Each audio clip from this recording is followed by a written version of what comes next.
Hi, I'm Jamie, and today I'm going to talk to you about Usborne Internet-linked mysteries and marvels of science. This was really fun to go through with my boys. It is a overview of just kind of how science works, the everyday things about science. So the beginning of the book, it talks about atoms and protons, neutrons, electrons, molecules, compounds, all that type of stuff.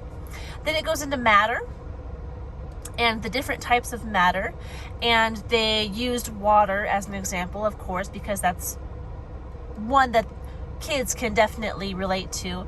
So it talked about solid, liquid, gas, and it talked about heat and how heat works and relates to us, and how cold works and relates to us.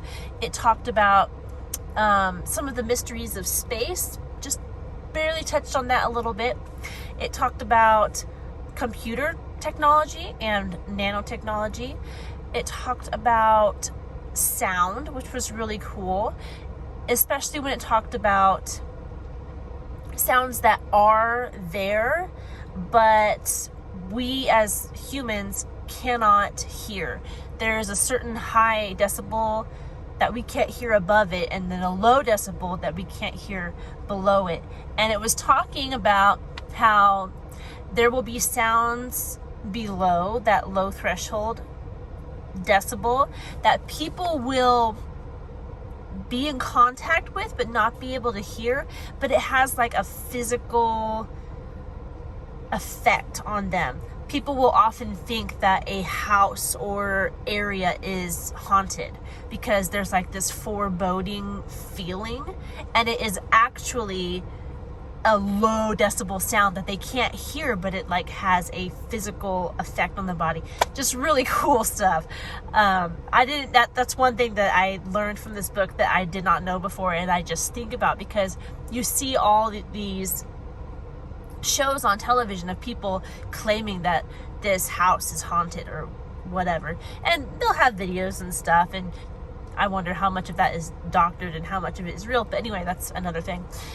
But I wonder if some of it is because they're close to something that is making a sound that they can't hear, and it's just like it manifests as an unknown fear.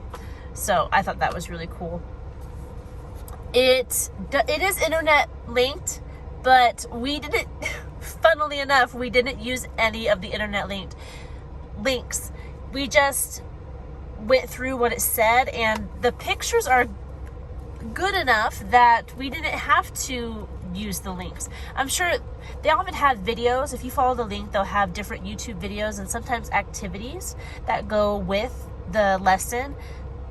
We never used it. If I can show you,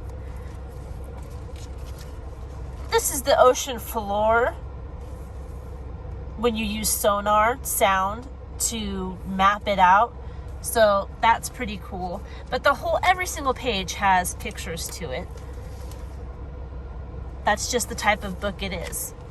It's a science book for kids, lots of pictures. Want to see something gross? Are you ready? I just saw it. See these? Those are spider spinnerets. Yeah. I saw that. I showed that to my husband, and we were both like, oh. Overall, a good book. It's just a quick overview to show kids the different facets of science and all the interesting things that are out there, different things that make up our world and how it's put together and how things work. And it was very enjoyable for me and the kids. I appreciate these educational books that tell the facts and don't try to persuade you one way or the other, and this is one of those. I think it is very useful for kids to see the world around them briefly but accurately, and I would recommend it to you.